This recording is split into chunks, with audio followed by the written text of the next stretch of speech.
Bonjour à toutes et à tous et bienvenue dans votre édition spéciale de Corbeau News Centrafrique. Aujourd'hui, depuis le studio C, l'actualité nous frappe encore, Adèle Kanzoro à l'antenne.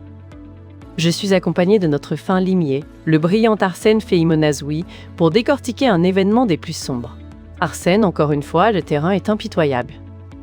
Bonjour Adèle. C'est avec une grande tristesse que je rejoins l'antenne pour commenter ce qui s'est déroulé à Bouar. Le pays est une fois de plus endeuillé par la perte d'un de ses militaires, une situation qui nous interpelle tous. En effet, Arsène, un sous-officier des FACA de la promotion 2011, est tombé. Que s'est-il passé exactement jeudi, à quelques kilomètres de Bouar, dans cette préfecture de la Nana-Mambéré ? Jeudi dernier, Adèle, ce sergent a dû quitter sa base avec son chauffeur pour se rendre à Bouar. Ils étaient à bord d'un véhicule. Et c'est à environ 7 km de la ville que l'impensable s'est produit. Des individus armés, encore non identifiés, ont surgi des bosquets et ont ouvert le feu sur leur voiture. Des hommes armés non identifiés, Arsène. C'est toujours le même refrain dans ce pays. Et pendant ce temps, nos soldats tombent. Est-ce que ce militaire a eu le temps de riposter ? Quel a été le sort de son chauffeur ? Oui, Adèle. Des échanges de tirs ont eu lieu durant cette attaque. Le sergent, malheureusement, a été atteint par balle et a succombé à ses blessures. Quant au chauffeur, il a également été touché, mais fort heureusement, ses blessures ne semblent pas menacer sa vie. Il n'a pas été tué. Il n'a pas été tué, c'est déjà ça. Mais ce sergent, lui, y a laissé sa vie.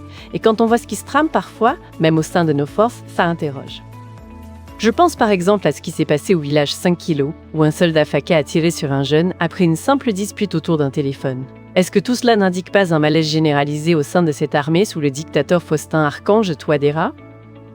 C'est une question légitime, Adèle. Les faits rapportent que, alertés par la situation, des militaires de l'unité du sergent décédé se sont rendus promptement sur les lieux. Ils ont pu récupérer la dépouille de leurs camarades et l'ont ramenée à Bouar.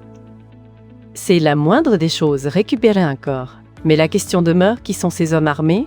On nous parle de non identifiés, mais jusqu'à quand cette absence de réponse ? On se souvient, il n'y a pas si longtemps, du transporteur Bilal, froidement exécuté 24 heures après son enlèvement par des mercenaires russes indélés. Est-ce qu'on doit s'attendre à la même impunité pour les auteurs de cet acte à Bouar ? C'est une crainte palpable, Adèle.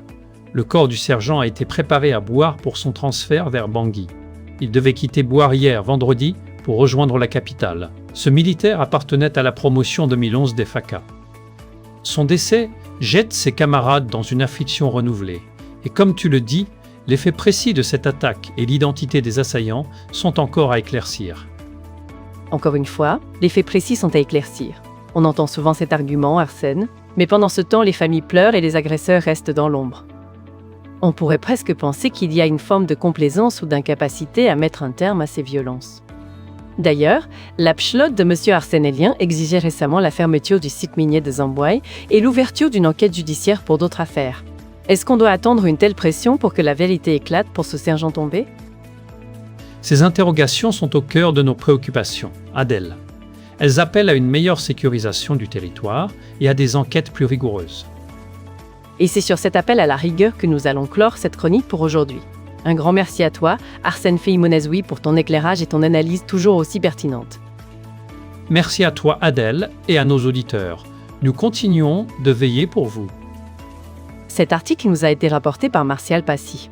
N'oubliez pas que vous pouvez nous joindre pour vos informations ou vos alertes via WhatsApp ou par téléphone au +20 36 85 55 15 3 L3 et blin 36 86 coêtre 600 160 L2. À très bientôt sur Corbeau News Centrafrique. Au revoir à tous.